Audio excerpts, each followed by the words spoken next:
Buen día, queridos estudiantes. A continuación les voy a explicar la lección número 3, correspondiente a brotes epidemiológicos e identificación de factores de riesgo en salud pública.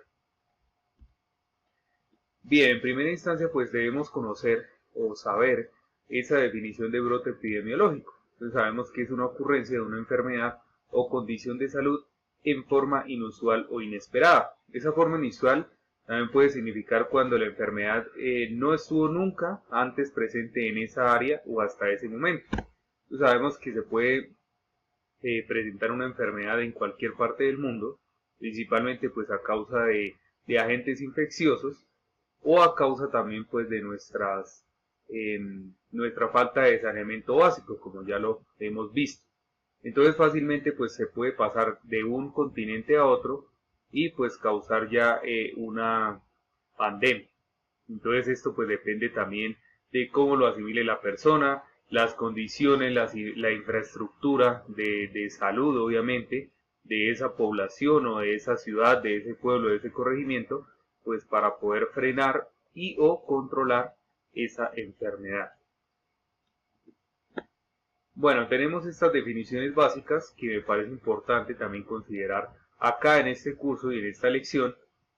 Son tres principalmente. Entonces, cuando se genera una endemia, una epidemia y una pandemia. La primera se genera cuando eh, ya está presente las enfermedades, ¿no? Entonces, por ejemplo, tenemos de la gripa, la tos, esas enfermedades que son muy ocurrentes también por las condiciones climáticas, ¿no? La epidemia es algo pues que se puede controlar, de pronto se puede dar solamente en un país, en una ciudad, pero es algo que se puede controlar.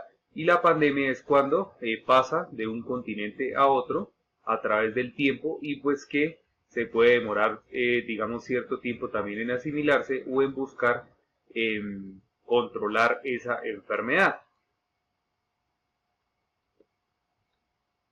Tasa de antecedentes. Entonces, para conocer esa tasa de antecedentes, principalmente nosotros tenemos estas tres características principales. La primera es área, tiempo y población. Entonces, sabemos que para que se genere un brote epidemiológico, debemos tener pues una área donde se va a desarrollar, ¿sí? Un tiempo, que ya pues el tiempo viene en distintos con distintas características, y la población, pues la población siempre va a ser la población vulnerable a que se genere ese brote epidemiológico. Esas técnicas estadísticas pues también se han manejado a lo largo de la historia, como ya hemos visto, y también se usan acá pues para determinar de pronto con qué velocidad de propagación se está dando ese brote, con qué velocidad de asimilación las personas están recibiendo pues también ese brote, y si hay tasas de mortalidad pues también para evidenciar esto. Y ya la presencia de un brote pues ya tenemos que tener en cuenta si es de pronto en un solo país, en un continente, o si ya es en varios continentes.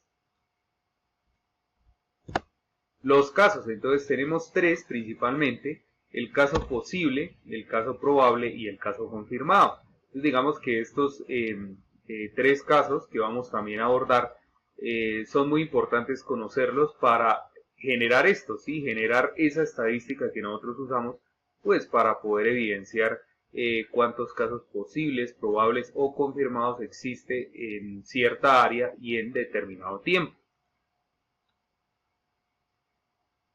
Pasos en la investigación de brotes. Entonces, estos son, vamos a estudiar 12 pasos principales para investigar pues esos brotes que se pueden generar en cualquier área.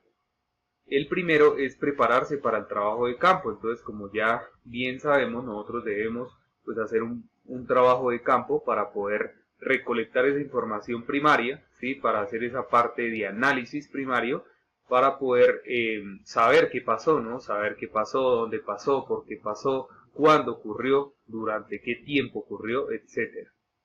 Debemos establecer la existencia de un brote epidémico. Entonces, si nosotros ya sabemos de la existencia de ese brote, pues va a ser mucho más sencillo de pronto ya estudiar los siguientes pasos. Verificar el diagnóstico. Entonces, diagnóstico quiere decir como esas etapas primarias que nosotros debemos conocer pues acerca de los brotes. Definir e identificar casos. Entonces ya vamos a mirar si son casos probables, casos existentes. debemos conocer también la caracterización del brote. Entonces, esta caracterización, ¿cómo la hacemos? Pues depende, digamos, del agente que sucedió, ¿no? Que provocó este brote. Entonces, ya si es del tema de agua, pues tomar muestras de agua.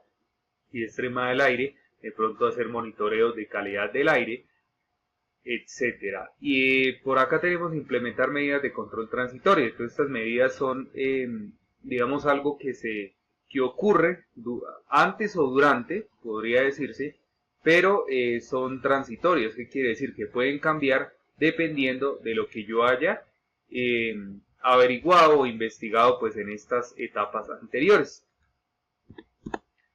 Tenemos acá plantear hipótesis. Ya sabemos que esa hipótesis es como una pregunta que nos planteamos para conocer o para abordar o para investigar pues el caso o ese brote pues que se generó, ¿no? Y nosotros también debemos evaluar esa hipótesis. ¿Cómo la evaluamos? Pues ya de pronto utilizando metodologías cuantitativas, cualitativas, ¿sí? Entonces pues ahí podemos evaluar esa hipótesis que nosotros nos planteamos anteriormente. Debemos analizar esos resultados. Si es necesario, podemos reformular o reformar esa hipótesis, o sea, devolvernos a este paso de acá. Y ahí también adicional me dice que conducir estudios adicionales. Entonces todo lo que yo tenga que realizar estudios adicionales debo hacerlo pues para poder al final tener una respuesta lógica y secuencial de esta hipótesis pues que me planteé. Implementar medidas de control y prevención. Siempre vamos a estudiar, muchachos, esas medidas de control y prevención.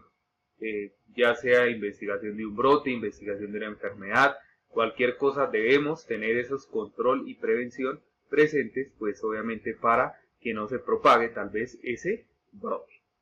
Implementar protocolos de vigilancia y manejo de casos. Esos protocolos de vigilancia también los vamos a ver pues digamos muy particularmente acá en esta lección. Ya sabemos que hay una lección para esos protocolos de vigilancia. Y por último me dice que comunicar y difundir hallazgos. Entonces obviamente si yo ya conozco, gracias a mi hipótesis, qué es lo que pasó, qué es lo que está pasando, de pronto cómo se está dando, durante qué tiempo, a qué población está afectando, yo debo comunicar y difundir esos hallazgos, pues obviamente con ayuda de esas entidades de salud, pues para que realmente no se me salga de las manos el tema. Acciones para enfrentar un brote. Entonces, sabemos que a veces esa sospecha inicial es descartada con ese estudio detallado de los hechos, pero una actitud expectante está siempre justificada ante el riesgo que pudiera estar corriendo la salud de la comunidad. Entonces, yo debo hacer principalmente estos dos pasos para enfrentar ese brote. La primera es iniciar la investigación del mismo. Entonces, lo mismo, yo debo recolectar esa información primaria para investigar ese brote, ¿sí? Y pues obviamente después ya realizar esa notificación urgente al nivel sanitario inmediatamente superior. Entonces, bueno, que si yo estoy de pronto en una comunidad, pues debo informar algún puesto de salud, digamos a un puesto de salud primario. Si ya estoy en una ciudad, pues ya debo de pronto buscar diálogo con la Secretaría de Salud, por ejemplo. Si ya estoy a nivel departamental, pues con la Secretaría de Salud departamental. Y si ya es un nivel nacional o un nivel grande, pues el encargado será el Ministerio de Salud. Riesgo en salud. Entonces me dice que es la probabilidad de ocurrencia de un evento no deseado, evitable y negativo para la salud del individuo, que puede ser también el empeoramiento de una condición previa o la necesidad de requerir más consumo de bienes y servicios que hubiera podido evitarse. Entonces esto también es importante, conocer esos riesgos, esos factores de riesgo en la salud pública. Esto es importante el consumo de bienes y servicios. ¿Por qué? Porque a veces nosotros podemos evitar que eso llegue a pasar. Lo mismo, pues trabajando obviamente desde la parte ambiental podemos evitar que esos riesgos en la salud pública estén presentes en la población y que el consumo de bienes y servicios sea más elevado. Grupos de riesgos.